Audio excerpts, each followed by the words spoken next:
Hi guys, welcome to the channel. Welcome if you're new. I'm Stacy and today we are going to be doing a coloring in kind of project. This sheet came with my Grabie box that I got, the autumn themed one, and I wanted to color it in. So that's what we're doing today.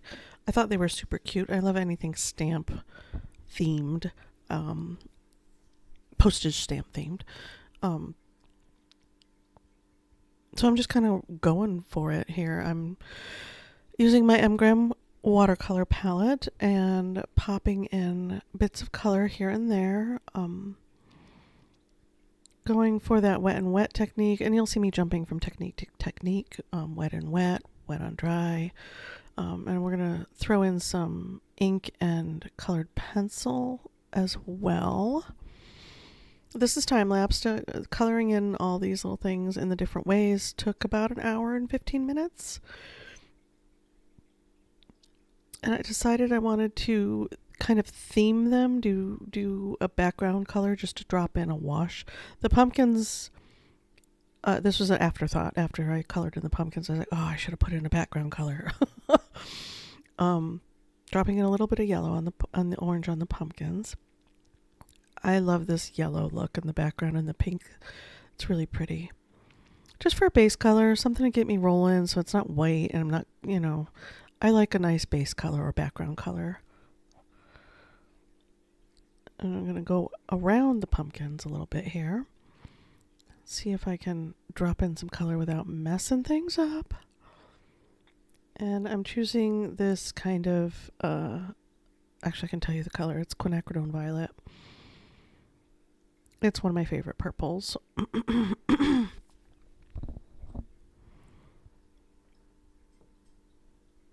And again, these are M colors unless I say otherwise. Because my M palette does have a few non-M colors in it. I wanted to do a little bit of, try a little bit of a dark in the corners, let it kind of bleed in and fade and swoosh about. And then I don't know why I wanted these little bud things to be red, but here we go. They're red. And this is quinacridone rose, which I throw in crimson, alizarin crimson as well. Wherever you see the red, I'm using quinacridone rose and or alizarin crimson interchangeably in this little endeavor. They kind of end up mixed together in the red spot on the palette. I'm just using up some of the mud on the palette to color in the leaves. I think I grabbed the mud in the palette. Oh no, I grabbed right out of the palette there. That is azo green. For this one, I switch between azo green and sap green quite a lot, or I'll mingle them together. Because azo's a little too yellow, sap green's a little too green. And then when I mix them together, they kind of, for me, make that perfect green that I'm looking for. When I want light and bright, I will go in with nickel quin gold or azo yellow to start, and then drop in the greens on top of that. Azo green and sap green in with the azo yellow or Indian yellow are really nice. I don't know why I went with green for the little stem. I should have probably used a brownish color, but that's okay. And I wasn't sure what these little markings were on the outside of the candles. I assumed they were like carved in decorations. I didn't want to get too fussy with it, so I just dropped in blue and green. And then I was thinking I wanted the candle itself to be green and changed my mind, and I decided to go in with the azo green, which reads kind of yellow green. And that gets changed up in a little bit here. Grab those finished ones.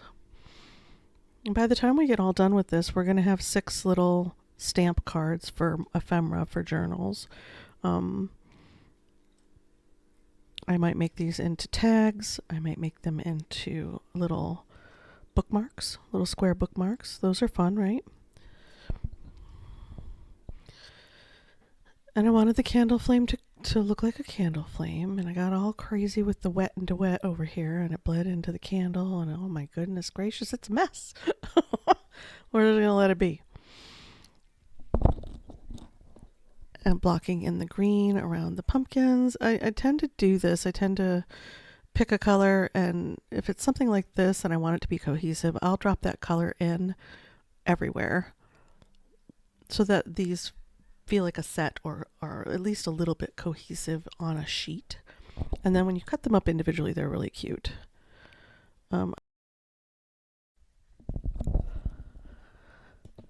So yeah, I stopped recording for some unknown reason. So here I am again, dropping in the green, and I like to, as I was saying, drop it in everywhere so that things are cohesive. And you can see me grabbing the sap green, azo green. And I was thinking about painting these little wiggly borders around the stamp, the little edges, by wetting it and dropping in watercolor, and hopefully it would bleed into all the little divots. And it kind of worked, but it wasn't, it's just not, I don't have enough control, and I wasn't digging how it felt to paint these little bitty divots. I do it on this one in the pink, and I was thinking the pink to kind of balance out the other little pieces, carry that color into some of the other stamps.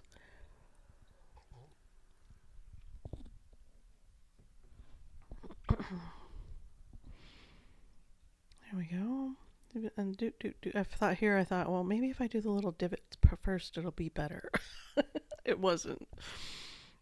It's fine. It was just not my favorite part of the process here. And then I'm moving into, and I did get that little bit of green in the middle there between this and the white area. I'm ignoring it because I'm going to cut these up into individual little cards. So it's not a big deal.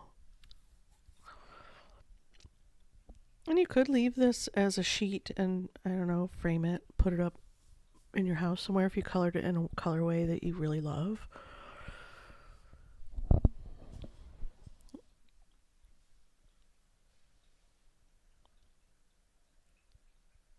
And dropping in the greens on these little leaves. The little notepad one, I think, turned out really cute. It's not perfect by any means, but it is cute. Well, none of them are perfect, but they are cute. They kind of clean up a little. They'll clean up a little bit after I cut them into individual cards and put the ink on them. Actually, I think I do that in the other order. I keep touching the computer and turning off my recording device. Frustrating myself.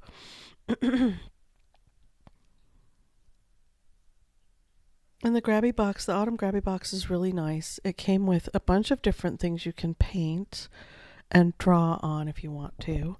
There'll be another video coming up Friday where we draw in on some of the other little cards that came in, and those turned out so cute as well.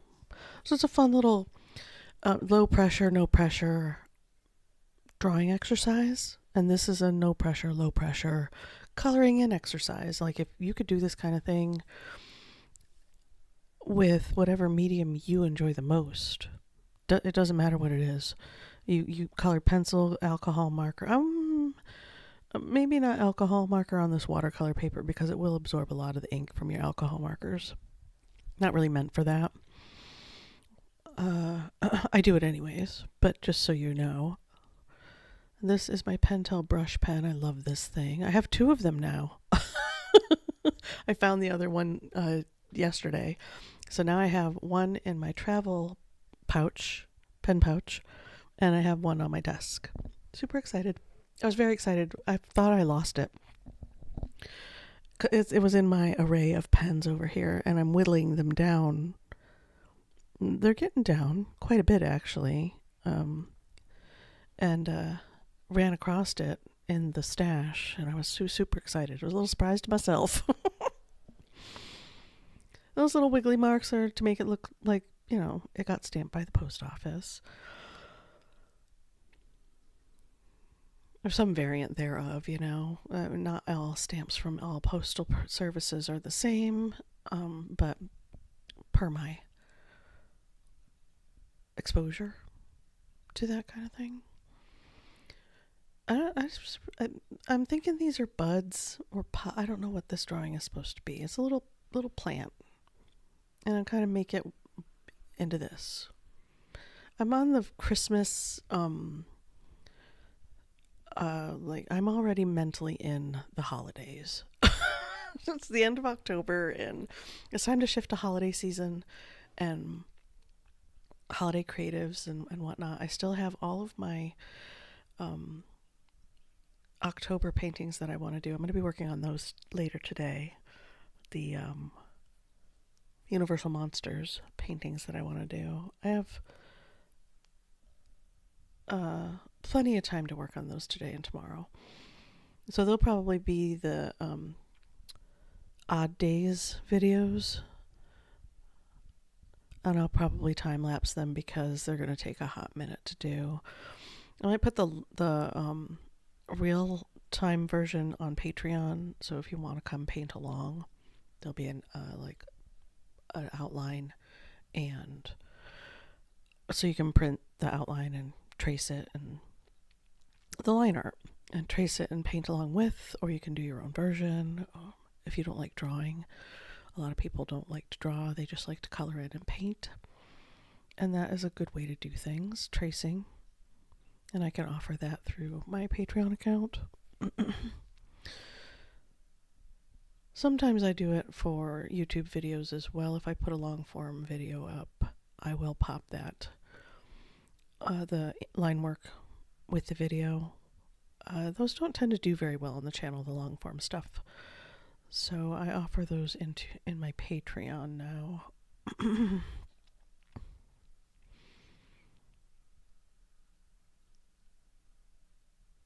I think the line, the black really makes each one of these pop and feel like an illustration. Kind of that finishing touch. And it was a pretty quick process. I didn't fuss too much. I just kind of zipped right through this process. While I was doing this, I was listening to the second to last book in the Zombie Fallout series by Mark Tufo. I bought the last book. It's book 25. I'm on the fence about finishing the series. I'll listen to it again. This is like my 5th time through the series. Every time he comes out with a couple new books, I'm like, all right, I have to do 2 new books. Let's re-listen. And the last few books are very, you got to pay attention to what's going on, because chapter to chapter at the beginning and the end of the book, they jump into different timelines, like different timeline variables that could happen to the main character. And I like that. This character has, I think, 1, 2, 3, 4 different series with 4 different timelines, possible lives this character could have lived, or moments within the main series where he got pulled out of his life for the main series and plopped into another timeline, and had to do things to fix that timeline in order to get put back in his correct current Zombie Fallout timeline. So yeah, it's an interesting crossover. The way the author crossovers the stories is I like that kind of stuff, though. And I've re-listened to every single one of the series at least twice, if not more. And here I am. Oh yeah, here's where I go in with the colored pencil. I'm like, I really want things to pop. I don't want to paint the borders, and I think the orange on the pumpkins, the orange border, is adorable. It finishes it perfectly, balances things out, and then I'm kind of carrying the colors through, and fixing backgrounds. This is a good way to fix backgrounds if you've got a background you did in watercolor. you don't really care for it, you can use other mediums to adjust and fix it, and colored pencil is definitely a way to go. I generally use pastel, but for these, for the purpose I'm going to use them for in future, pastels on these is not really a good move. I'm going over this because I don't like the how light and how much fluctuation there is in the mass tone. So I want this to be pretty even. I'm going over it in this kind of rusty red. I mean, it looks like a brown red on the barrel, but it's a nice kind of red for this purpose. Crossing into that rose. These are my Brute Fooder colored pencils. They're not my favorite colored pencils that I've ever had, but I have them, so I'm using them. I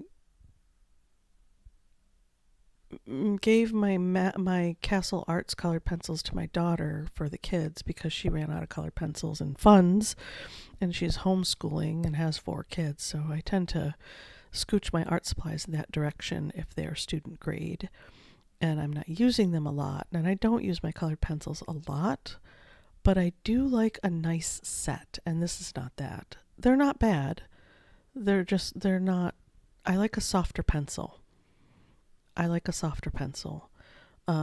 Castle Arts are nice and soft. They are not professional grade colored pencils at all, but they are nice for like this kind of thing, or journaling, or art in your sketchbook that you're not intending to sell or put on a wall, because they're not light fast. And I mean, honestly, there are only a few sets of really expensive colored pencils that are truly light fast.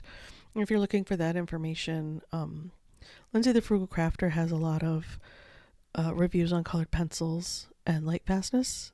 And then Sarah Renee Clark just did a huge, within this year, did a huge light fastness testing situation on all the colored pencils that she has, and she has a lot because that's her thing. It's comparable. It's a comprehensive list of light fast colored pencils. It's just really fascinating that all these companies can claim light fastness for their marketing and really don't have a way to prove it in industry. So it's nice that people have gone to the trouble of doing those kinds of things for us, and those are the 2 people I would go to for that particular information. I want to get the Derwent Inktense colored pencils. I want to try those. And so far, my favorite colored pencils that I've ever tried are the Holbein ones. Those are a little pricey, but they're so nice. They're really nice. Sorry, I'm out of frame a little bit up there. I think I pull it down in a hot second here. There we go. And don't be afraid to twist and turn your paper to get it where you want it to be, and, make this your own experience. I twist and turn and flip-flop my paper all over the place when I'm not on film. I try to keep it upright, for the majority of the time, especially in a tutorial, but real world, like if you're actively working at your desk and no one's watching you, you're going to twist and turn your paper, I would hope, to get the angle for the right marks, or so you don't hurt your wrist and you're not working at odd. Because I've done that. Just not thinking. Like, you can turn your paper, silly. You don't have to twist your arm into this weird angle. And you can see I did two, I kind of themed it. The pumpkins are orange on the outside. The little plant at the top and on the bottom here are green, and then the pinks, as you can tell, the yellow and pink, the purple and orange, and then the pink and green. I think that looks cute. After the fact, I also, after the video's all done, I went ahead and got in there with the black ink and bored this part I'm coloring in right here. I did the black border on the inside and outside of this little zigzaggy border situation, and it crisps things up quite nicely. Didn't think about it until after the video was already done. I was like, it's fine. I'll show it to him in the vlog. And I'm pondering and pondering, what do I want to do? And I decide I am going to go ahead. We are in real time now. I'm going to go ahead and cut these up right now on film. I was going to wait until after and do it later. But I like a finished project. And I like to do the project start to finish on camera. If I started on camera, I should finish it on camera. But a lot of this kind of thing, I would wait till later to cut it up into cards and stuff like that. And I'm trying to think, I'm going slow because I'm trying to, do I want like the same, like it to be the same width on each side? Or do I want to do a little bit bigger on the bottom? Or make the border a little bit bigger on the other ones, you know, make them different, each different. And I decide I'm going to I was trying to keep it in frame. And here I change out, like I don't need this great big cutter. So I get my little teensy desk cutter. This is Recollections. I got it at, I think I got this at Michael's craft store for too much money. But it is a really cute, handy little cutter to have on the desk. James Luke Burke has a little desktop one that actually looks like a traditional paper cutter that they have in the school with the arm that you put up and down. I've looked into getting one of those too because those cut nice.